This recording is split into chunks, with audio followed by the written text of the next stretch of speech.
Hey again. So this is technically day 2, but I think I'm going to put this into a different area, a different day, just to talk about the craziness of how things become normal. I'm going to do the normal in quotes.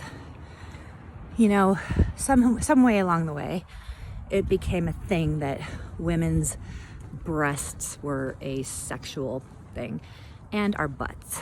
And I mean, it could have been knees and elbows, if you think about it.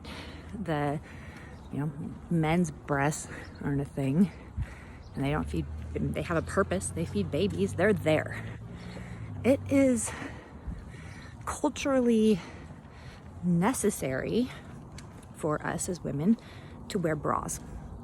Now, I lived in Hawaii for a long hot minute and worked at this epic eco retreat center, and it was groovy. It blew my mind wide open, but it was topless always, if you wanted to be. Obviously you can wear tops, but you didn't have to in the swimming pools and stuff like that, or anywhere.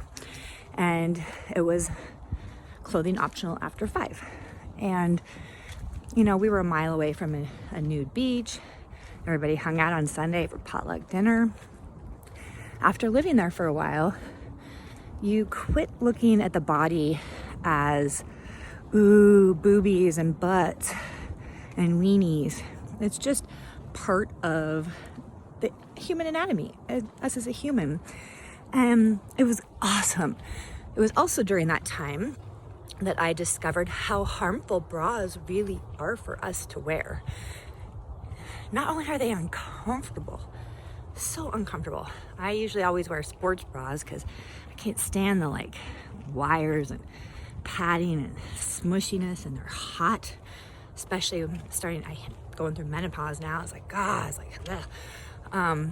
But they're really harmful for the sense that our lymphatic system, it's not like our blood where it goes through veins, it's pumped by our heart, it has something moving it.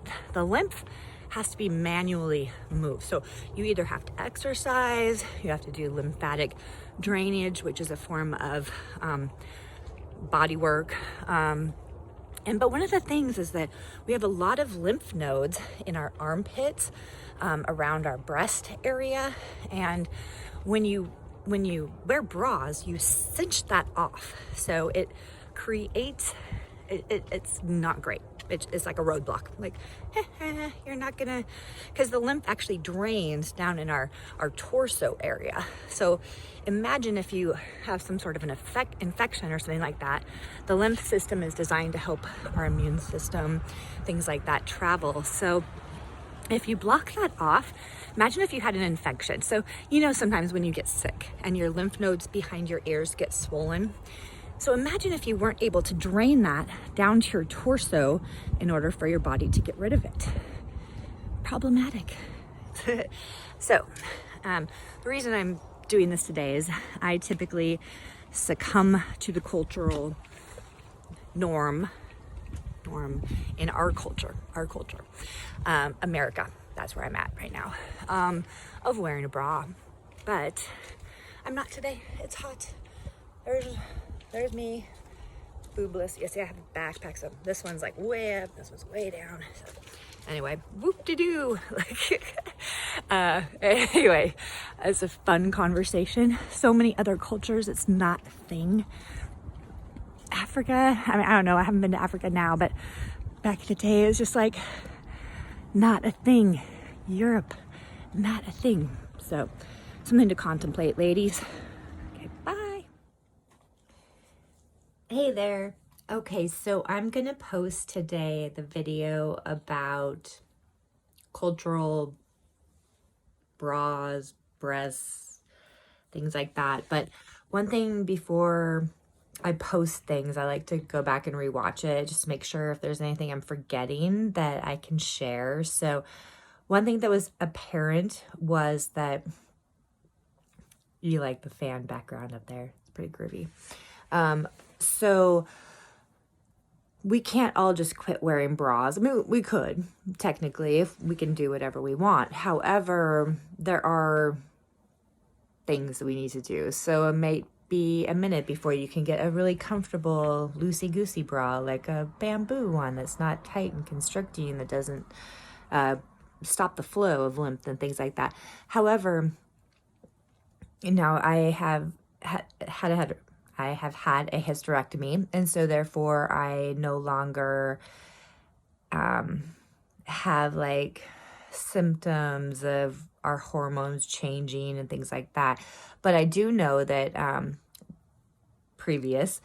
when I would be, I believe it was when I was ovulating, but I could be wrong on that piece. It's been a minute. But where sometimes where your breasts get sore, and they get sore, a lot of times it's lymph buildup. And one thing you can do for lymph, and this is being a massage therapist as well, is you can just do a really light, massage gets down there and actively moves things. So if I'm doing something like this, I'm physically, I'm working the muscles, I'm moving things like that. But lymph is like this, just slight. It doesn't take much. It is just so if you ever get sick doing things like this from your lymph nodes, when you get those swollen lymph nodes, can help to drain that lymph. And I am just using a super duper light touch, like how you would pet a cat. And the same with your breasts. So you can go down the outside. You just do a really, like from your elbow, just like kind of drag it down. And what you're doing is you're moving it. You're just moving the lymph down to the area of your body where it can shed it. And if you do get really sore underneath your breast, like where the underwire is, you can do the same thing. You can just pull. You can just do a light touch, just pull down, like down and around, and you'll be really amazed at how you can feel the difference, how a very light touch and a very just like kind of flow can really help your body out. So I hope this was a useful tip. All right, toodaloo.